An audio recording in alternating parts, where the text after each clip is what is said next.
You guys, before we can do any moves, we need to know how to hold on to the pole. So we're going to break down the different grips in pole dancing, including the technique behind them. So be sure to practice them and understand them before you apply them to the different moves, especially to the spins. Baseball grip, also known as the basic grip. Basically, it looks like this. Now for right-handed, I've got my strong arm, my right arm on top. My left arm or my weaker arm is approximately across the chest and hold on to the pole. All 4 fingers are over to the one side and the thumb is over to the other side, as well as with the bottom arm. Now if I'm left-handed, it will be the same, simply with the left hand as the strong arm on top and the right arm as the weak arm across the chest. Whenever you hold on to your basic grips or your baseball grip, be sure not to pull in the shoulder as you reach up.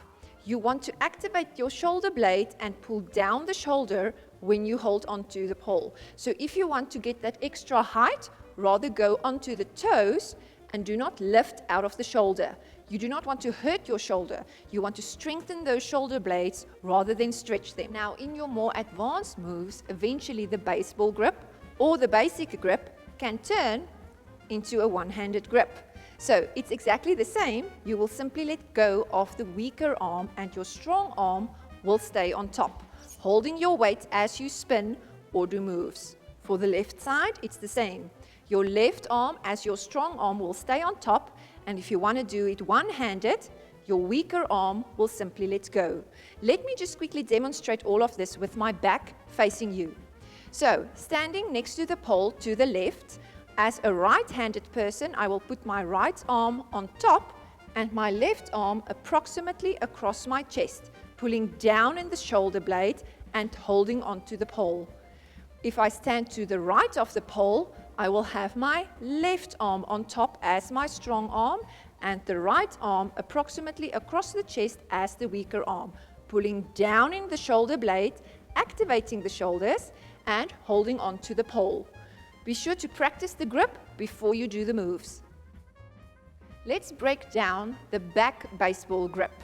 Now, if you've watched the grip so far, you will remember the baseball grip, also known as the basic grip, looks like this.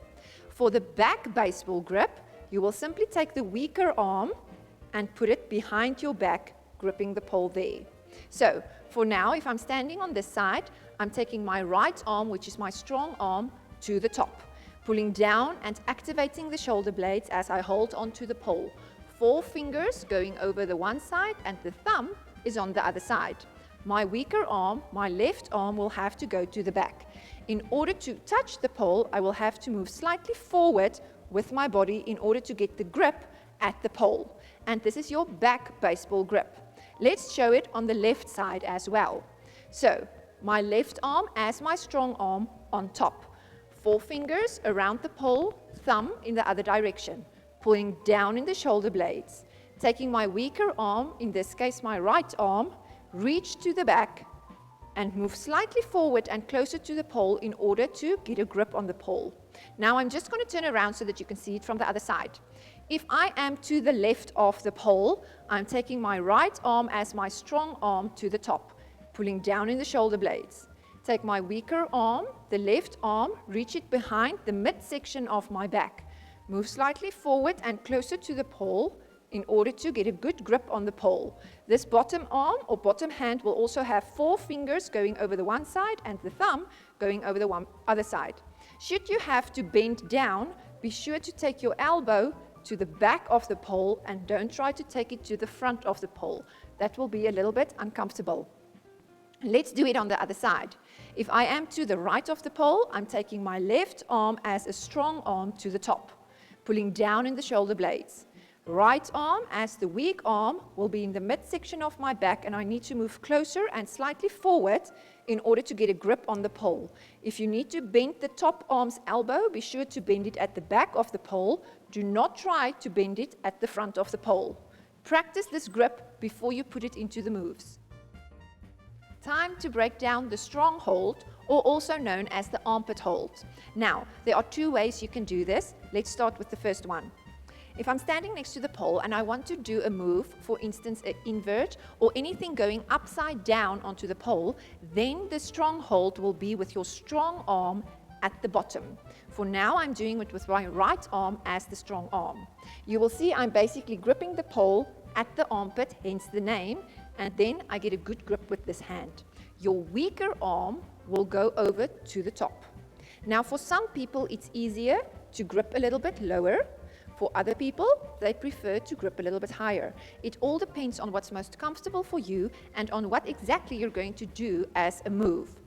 If you're on the left-handed and you want to do an invert or something going upside down, you will want to have your left arm as your strong arm, gripping at the armpit. 4 fingers going over the one side and the thumb going over to the other side and pulling your chest closer to the pole. Your right arm, in this case my weak arm, will go to the top. Still always pulling down in the shoulder blade. Do not reach up out of your shoulder. Now, again, for some people, it's better to have a space or a split between the hands. Other people prefer to have the hands close to each other. It all depends on exactly what move it is that you're going to do. Let me just demonstrate this from the other side. If I am right-handed and I want to do a strong hold for an invert, I will have my strong arm, my right arm at the bottom. My left arm or my weaker arm will go to the top. I can either have a split between my hands or I can have them close together. If I'm left-handed and I want to do an invert, I will have my left arm at the bottom and my right arm at the top or closer to the bottom hand. Now, if you want to do a spin, then you're still going to use the strong hold or the armpit hold. However, then your strong arm will be on top. So if I am right-handed, my strong arm is at the top. And now I'm going to turn around the pole and go into a strong hold grip, but now my weak arm, which is my left arm, is at the bottom for a spin. If I am left-handed, for a spin, I will have my left arm on top. And I will turn, going around the pole, into a strong hold for a spin as a left-handed person, and my strong arm will be on top. Now, be sure to practice these grips and understand the difference between when you've got the strong hand at the bottom or the strong hand at the top before you go and do the moves. The cup grip is a real easy grip to remember, but still, you need to do it correctly. If I am standing on this side of the pole, I will take the arm furthest from the pole in order to go into the cup grip. It's important to have all 5 fingers folding around the pole in the same direction. And this arm should not extend out of the shoulder. Always pull down in the lat and in the shoulder blade. If I'm standing on this side, I'm going to take the outside arm to go into the cup grip. So this is not necessarily a left hand, right hand, weak arm, strong arm situation. At the end of the day, you can do this move with both arms. I'm just going to demonstrate it from the other side as well. So standing next to the pole, if I'm on the left side of the pole, I want to take the left arm to go and grip for a cup grip. All 5 fingers folding around the pole in the same direction. If I want to, I can hold on to the pole with my opposite arm as well, but the cup grip will be the top arm or the top hand. If I stand on the other side, the arm furthest from the pole will go into the cup grip. This hand can grip if you want to, but the cup grip is the explanation for what the top arm or top hand is doing at that moment. Have fun practicing. Double cup grip. You will see, for now I've got my right arm on top, but you can do this with the left arm on top as well. At the end of the day, you're going to do it with whichever one is most comfortable for you, but it's always good to practice both sides. Now, you will see I've got all 5 fingers folding around the pole in the same direction. For the double cup grip, you do not want the thumbs to be on the other side of the pole. This will not work for the moves that will follow using the double cup grip. So be sure to have everything, including the thumbs, folding around the pole. You want to have the hands close to each other and close to your head. But at the end of the day, you need to feel what's most comfortable for you. Some people prefer to have the hands really low. Other people prefer to have the hands a little bit higher. And now, when you're going to do moves, your head will probably slightly tilt to the one side, usually to the side of the hand that's at the bottom. Should the hands be like this, I will rather take my head to the left. Now, just showing it to you from the side. I'm going to go into the double cup grip, folding all the fingers around the pole. And then you're actually going to get a feeling of almost pulling the pole forward, as if you want to pull it over your head in order to get a connection into the pole and press with your back into the pole. Never put your spine directly onto the pole. That will hurt. So just tilt a little bit as you're standing, just a little bit off center to the one side or off center to the other side, to press with your muscles that's next to the spine against the pole. If you've got a spasm, you can even press out that spasm. So be sure to get comfortable with this position of the hands before you start doing the moves. You can easily hurt yourself with the half bracket grip. So make sure that you practice this before you put weight onto the grip as you do a spin or a move. If I'm right-handed, standing next to the pole, I'll put my right hand or my strong hand on top, folding 4 fingers in the one direction and the thumb in the other direction. But now I'm not going to face forward or around the pole. I will turn and face directly towards the pole. My weak arm or my left arm will grip in this position at the bottom. I've got 4 fingers folding the one way and the thumb folding the other way. Now it's important to have your wrist lower than your elbow.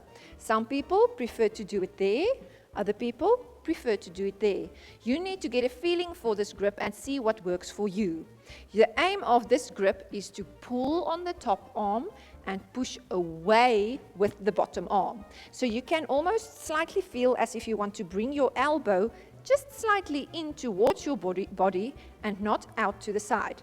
If I stand behind the pole, you will see as I grip at the bottom, I'm not taking the elbow out, I'm bringing the elbow in, so that my forearm from the elbow to the wrist is between my body and the pole. The top arm should never extend out of the shoulder. Be sure to activate the lat and the shoulder blade as you stabilize the shoulder in the socket and then extend the arm. If you want to get extra height, rather go onto your toes to get there and don't lift from the shoulder. Now, if I'm left-handed, I want to take my left arm as the strong arm to the top. Turn and face the pole. Take your right arm as the weak arm and grip, pushing away from the pole with the bottom arm and pulling with the top arm, having your forearm from the elbow to the wrist between your body and the pole. And remember, it's important to keep your wrist lower than the elbow. I'm not going to show any of the spins now, but just to explain the reason why the wrist should be lower than the elbow. If you do a spin and the wrist is higher than the elbow, this will happen the moment you spin. Your body will go closer to the pole and your aim is to push away. So having it at the bottom will lock yourself into that position. Let's do it so that I can face the front of the pole and you guys can follow looking at my back. If I'm right-handed, I'm going to stand to the left of the pole, putting my right arm on top as the strong arm. Turn to face the pole and put the weak arm as the left arm at the bottom, having the wrist lower than the elbow and pushing away at the bottom, activating the shoulder blades. Now remember, this elbow is kind of pushing into your body, so it's always important to activate those tummy muscles in order to protect your organs on the inside. If I'm standing on the right side of the pole, I will take my left arm up as the strong arm, activating and stabilizing the shoulder. Now turn towards the pole, facing the pole, and the right arm as the weak arm will grip at the bottom, pushing the pole away at the bottom with your wrist lower than the elbow. There are variations for this move. Should you feel that your wrist is getting hurt in this position, then you can turn this into a split grip, but we'll cover that later on. For now, try to practice this grip.